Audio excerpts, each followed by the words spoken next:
to the judge. The matter was handed down under Justice June Charles.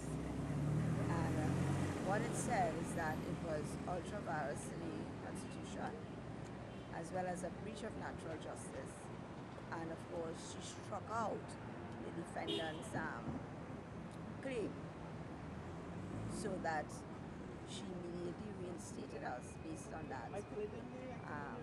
And of course, other matters that to follow with respect to one other individual, because remember, there were 5 of us who set our claim before her, but she ruled on 4 because the 4 matters were similar, because those matters dealt specifically with suspension. So there's one other matter to be concluded, and that is in the process of being concluded anytime soon. Randy, given what has happened, the whole context, how does the PSA move forward? That's a very good question.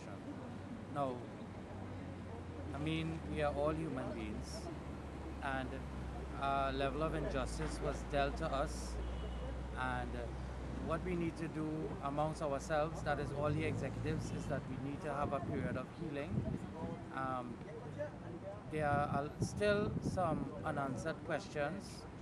At the end of the day, we look at a trade union taking action against elected officers, and to know that the court would have ruled that it's a breach of natural justice, I think that says a lot, that a trade union will be in violation of natural justice.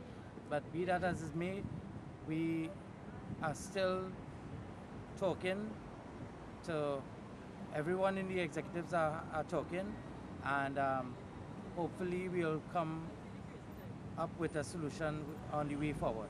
Period.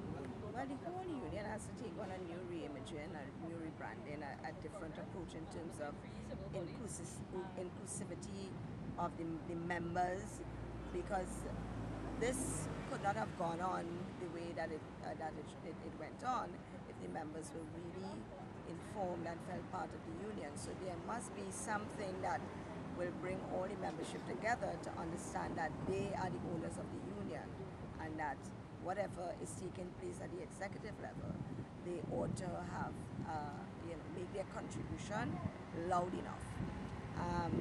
The other thing is negotiations that is ongoing. I am not certain, well, maybe tomorrow we'll get a little bit more debriefing, but that is one of the things that public officers will want to know what is happening with that, because the period for that is going to conclude in 2030.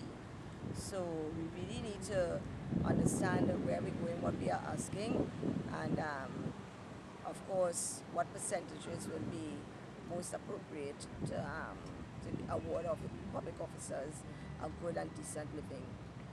And you, Randy, in closing? Okay, well, we have always had our ears and our feet on the ground. We have always been treating with membership issues, although we were not given entry into the building and we were not paid by the association, but we were elected by the membership to do our job.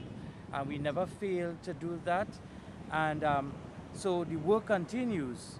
And so far as the negotiations, I think history will show that the PSA in the collective bargaining, this is the lowest percentage that they ever got. And outside of the 3% they were given back in the 80s in a tribunal. So I think when you have a team of executives, that you have to meet and treat with all the executives so that we can put a proper position forward and by extension echo the sentiments of the membership.